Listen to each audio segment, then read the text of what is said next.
Hi friends, welcome back to Brilliant Blue Reviews. My name is Heather, and in today's video, I'm going to be giving you my review of Jurassic World Rebirth. Alright, I went to this movie with my son Ben on Sunday, July 6th, 2025. It came out last week on Wednesday, actually, I believe.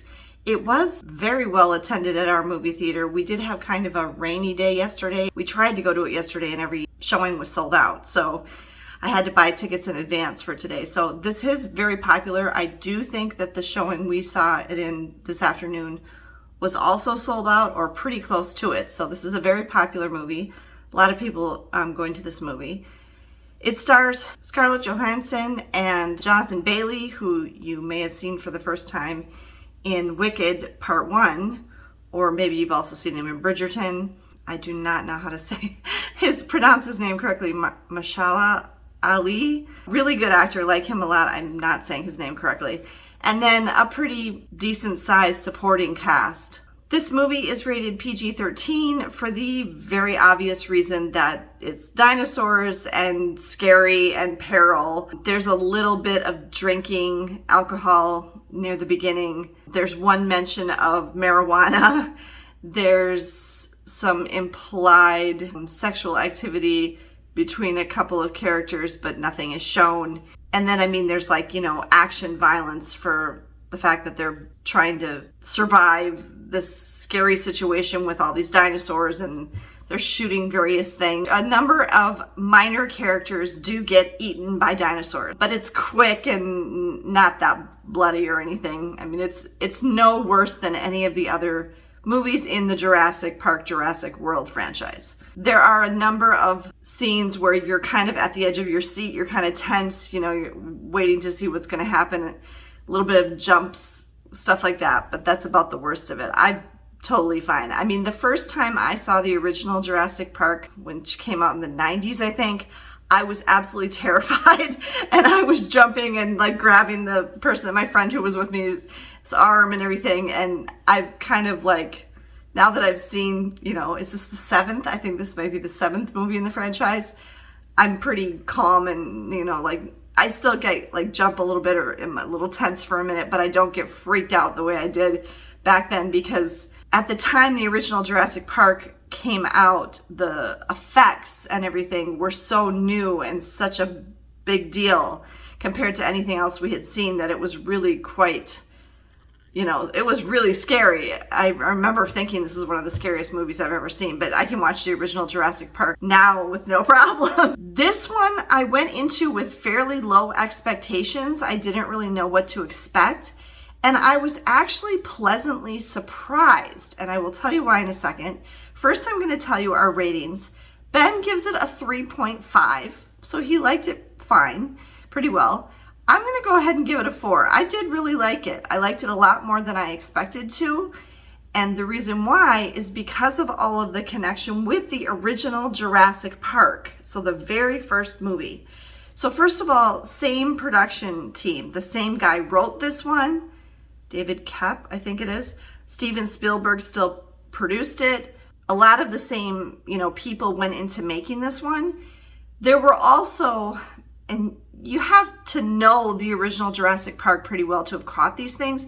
I was pointing stuff out to Ben and he obviously didn't know what I was talking about because he either hasn't seen it in so long or just didn't remember or whatever. But there was a lot of really subtle, but still you would catch them, references back to the original Jurassic Park.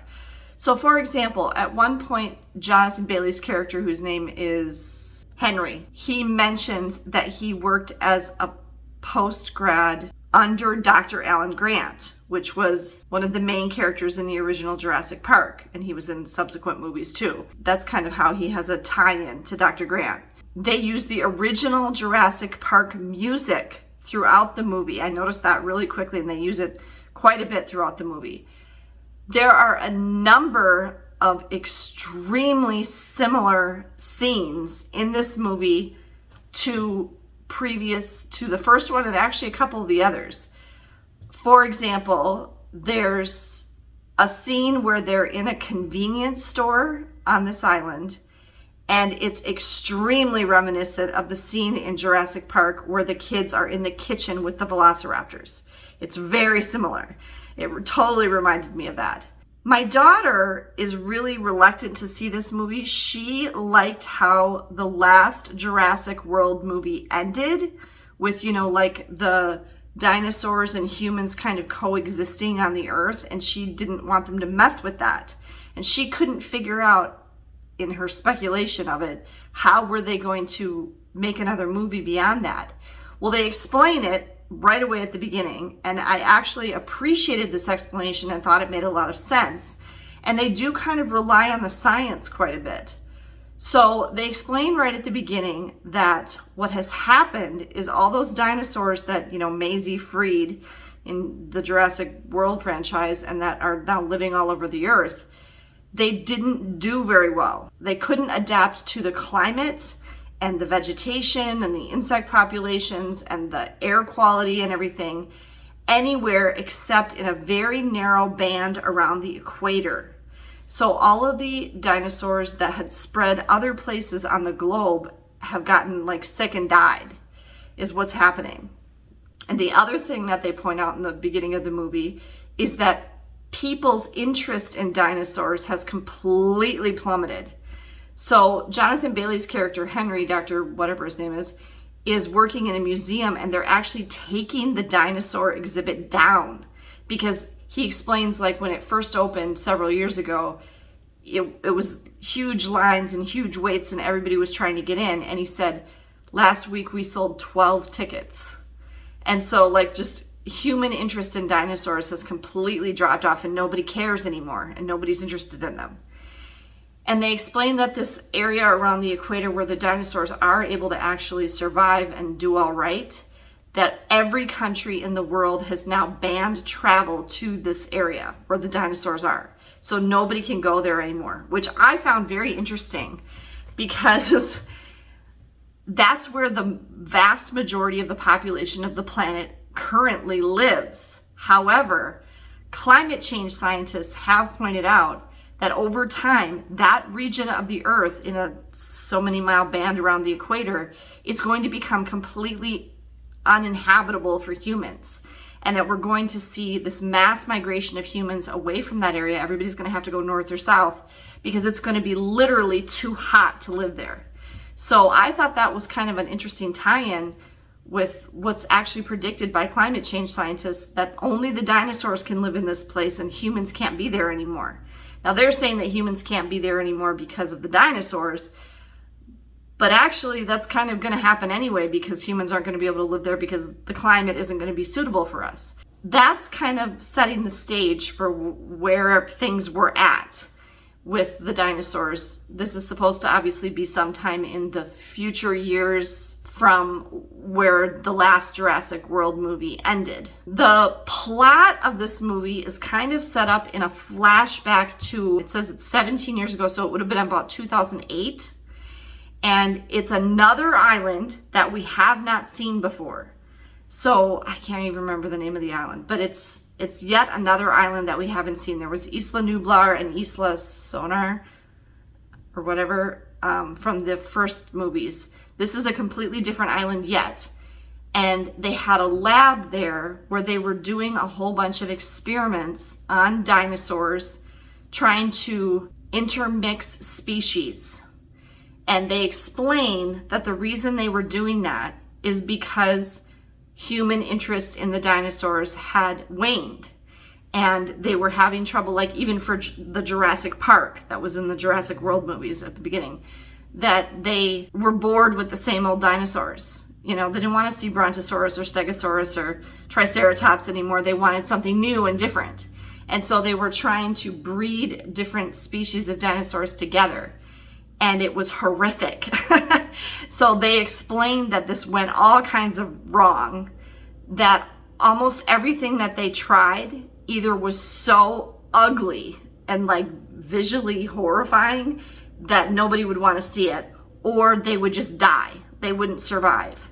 So these experiments were not going very well. And at the beginning, they show this little flashback scene with the scientists that are working at this lab on this island, and something goes horribly wrong. And I won't tell you much more than that, but so that kind of sets up what the status of this island is at the time of the movie.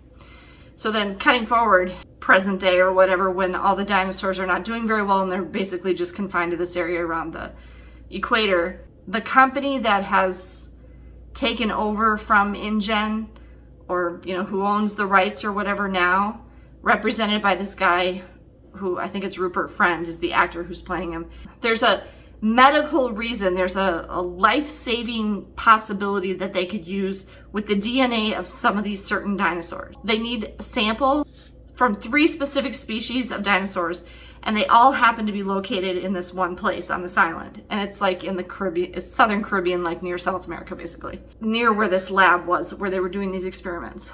So he hires Mahershala Ali's character, which is Duncan, and Zora Bennett, which is played by Scarlett Johansson, and then Jonathan Bailey, who's like the science guy, and then they have a supporting crew because Duncan has a boat, and he's got his crew that works with him and stuff, and there's basically 3 additional people on the boat.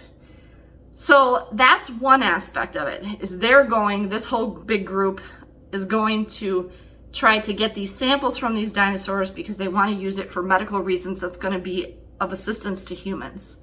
Now, as kind of a side story, which I think is just more to add like kind of the emotion factor, so it's just not mercenaries and scientists.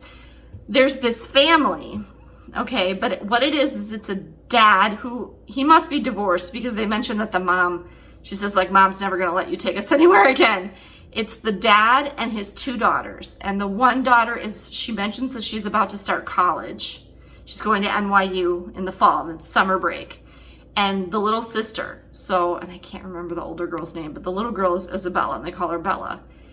And the dad is Ruben, and then the older daughter's boyfriend, I can't remember his name either. I mean, I really, like, everybody was kind of forgettable, really. There weren't any characters. There were so many characters that it was a little bit hard to kind of, you could keep track of everybody fine, but nobody was so memorable, or even, like, I even remembered their names. So, but they're on a sailboat and they were sailing across the Atlantic. They said they were going from Barbados to Cape Town, I think is what the dad said. So they were going all the way across the Atlantic. He said they'd done it before. So they had this really nice sailboat. The dad was not real thrilled about the daughter's boyfriend coming with them. And the daughter's boyfriend is super lazy. But kind of a little subplot with them is kind of a character development thing with the daughter's boyfriend and the dad and stuff like that. It's minor, but still.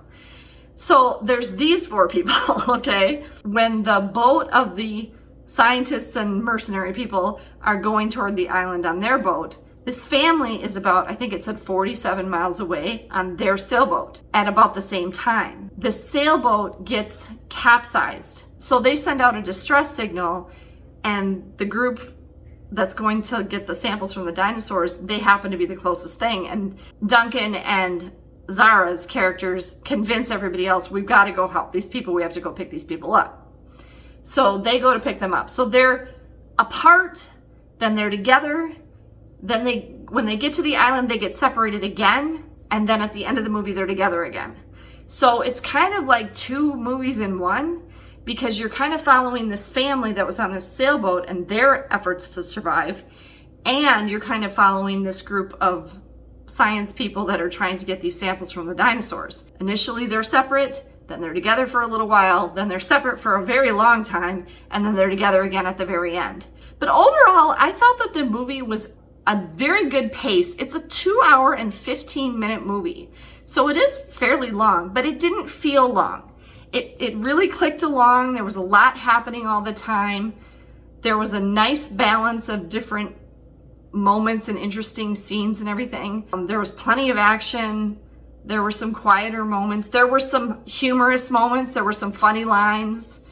It was overall very entertaining. I enjoyed it and found myself feeling very entertained by the movie.